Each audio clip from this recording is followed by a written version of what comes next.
Hi, Cyril here, and welcome to History Fails, a series where I drop the hammer on various denialists. Holocaust deniers are low-hanging fruit, and they make my job easy because they fail at everything, from science to history. Let's get started. The first myth deniers like to perpetuate is that the wooden doors in the gas chambers discount them from being gas chambers. Their argument usually goes, oh, what kind of death chamber wouldn't be vacuum sealed? Clearly it wasn't a death chamber. And then they'll point out that execution chambers that use poison gas as their means of execution are airtight. Except this is not how chemistry works.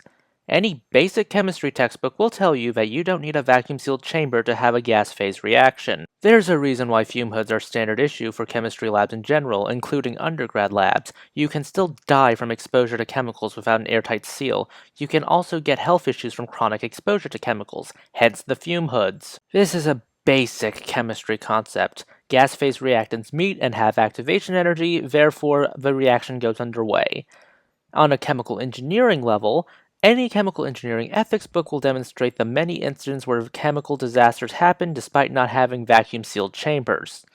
The Seveso disaster, a runaway reaction led a cloud of toxic chemicals poison Seveso, Italy, and the surrounding area.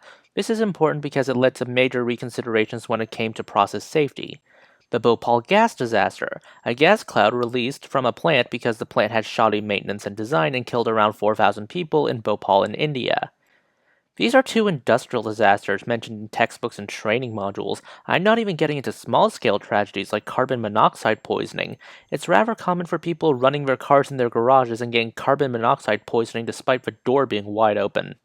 I also find it funny that these people are trying to argue that the gas chambers aren't gas chambers and that you need airtight sealing on the doors, despite the fact we just got out of World War I, which saw the use of poison gas canisters to maim and kill enemies. Huh, what's their explanation for that? Oh wait, the deniers don't have any. Okay, history fail number 2. If Cookie Monster had 6 million cookies, you'll find this argument on Twitter or Reddit or wherever denialists like to go. This is a blatant dog whistle. The argument bogs down to, it takes 1 hour to make a single batch of cookies, and that's just baking. How long does it take to make 6 million? Yeah, this is an awful dog whistle. As you can see, it's trying to use your uncertainty to minimize how many died in the Holocaust. You don't even need to strike a single pen for a calculation in order to know how idiotic this argument is. Nobody in their right mind says that 6 million people were cremated. We know for a fact that plenty of people were massacred traditionally through guns and just burning alive in barns. This image right here is the famous image from the Warsaw Ghetto.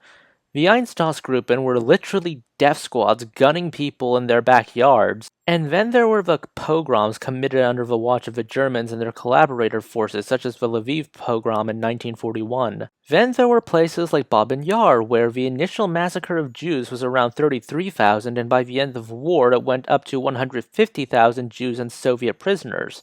We have images from that time. The idea that 6 million bodies were cremated is just a ridiculous straw man by Holocaust deniers.